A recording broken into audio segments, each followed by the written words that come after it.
All right, let's dive right in. Today, we've got to address a massive question, one that is literally reshaping the entire industry as we speak, and that is, can a mechanical engineer become a data scientist?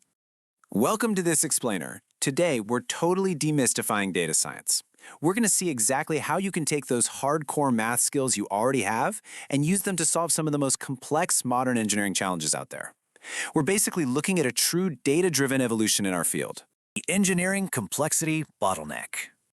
Look, as mechanical engineers, we live and breathe benchmark tools like MATLAB, CATIA, and ANSYS, right? And don't get me wrong, they are absolutely incredible for hardware design.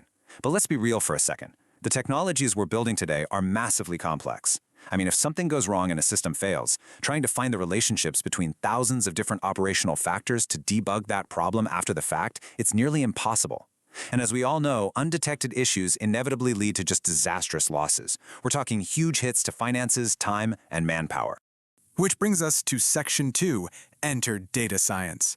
When you really break it down, data science isn't some weird alien discipline. It's actually the perfect intersection of fields you likely already understand. It sits right smack in the middle of mathematics, statistics, computer science, and domain knowledge. And hey, as a mechanical engineer, you already have the math, you have the stats, and you definitely have the domain expertise. You are literally more than halfway there. Now, a massive piece of this whole ecosystem is machine learning. Instead of just staring at static equations all day, machine learning uses algorithms and mathematical models that allow machines to learn directly from historical data. By finding trends in the past, these models can actually adapt and make highly accurate, dynamic predictions about what's going to happen in the future. So how do data scientists actually apply this in the real world? Well, they use a continuous methodology loop. It's super logical. You start at step 1, understanding the business problem. Like, why does this specific part keep failing? Then you move on to preparing the data, building a predictive model, evaluating how accurate it is, and finally, deploying it into a production environment where you can gather continuous feedback to refine it. Let's see this in the real world with Section 3, Predictive Maintenance in Action. Let's just directly compare the old way of doing things with the new way. The traditional approach? That's reactive maintenance. Basically running equipment until it just breaks, which obviously leads to costly, unplanned outages.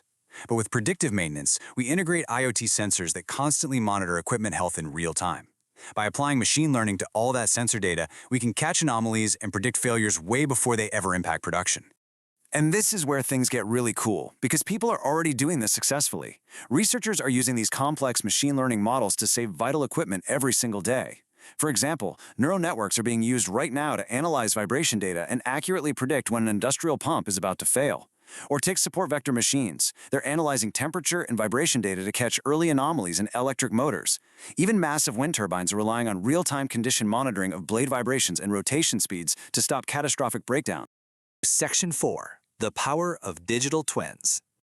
A digital twin is exactly what it sounds like, but totally supercharged. It's a real-time, bidirectional link between a physical system, like a turbine or even a whole bridge, and its digital counterpart. By continuously feeding live IoT sensor data into a virtual model, the digital twin constantly updates itself.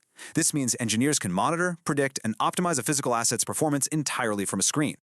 Now here's the really important takeaway.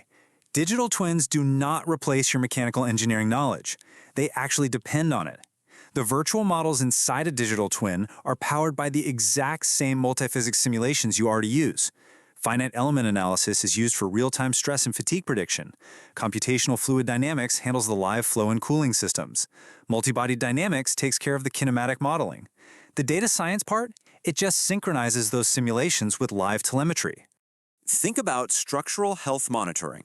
This perfectly bridges the gap between traditional physics-based models and modern data-driven analysis. With complex structures like a bridge or an aircraft wing, we rarely have enough failure data to train a purely data-driven model. We just don't let them fail that often.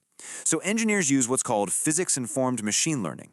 We combine our hardcore understanding of structural physics, like stress distribution, with machine learning algorithms to accurately estimate how much life a structure has left, even when our data is limited.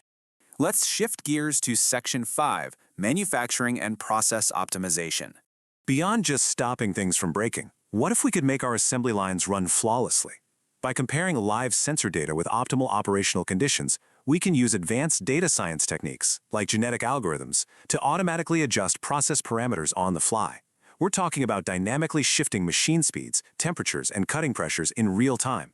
Mercedes-Benz actually crowdsourced machine learning algorithms to sort through their massive datasets, which significantly cut down the time their cars spent on the test bench. That directly lowered CO2 emissions, all without dropping their insane quality standards. And you know, this optimization goes way beyond the factory floor. Take Toyota, for example. They use heavy predictive analytics to forecast part needs and smooth out their entire supply chain. By analyzing demand forecasts, production schedules, and inventory levels all together, Toyota can anticipate fluctuations and minimize the costs of holding inventory. It just goes to show that a data-driven approach enhances operational excellence across the board. Which brings us to our final part, Section 6, the data-driven engineer. I love this quote. It's a little bit funny, but actually super profound. A data scientist is one who knows more statistics than a programmer and more programming than a statistician. Look, as a mechanical engineer, statistics and complex mathematics are the absolute backbone of your education. You already have the hardest part figured out. Think about it. You already understand thermodynamics, fluid mechanics, structural analysis. So learning to use programming tools like Python or R to wrangle large data sets, that's really just the next logical step in your career. By mastering these programming languages, you can fuse your domain knowledge with machine learning to build highly scalable, effective solutions that traditional tools just can't touch. The engineering world is shifting, and it's shifting fast. Integrating sensors, AI, and big data, that is no longer some sci-fi future concept. It's becoming the industry standard.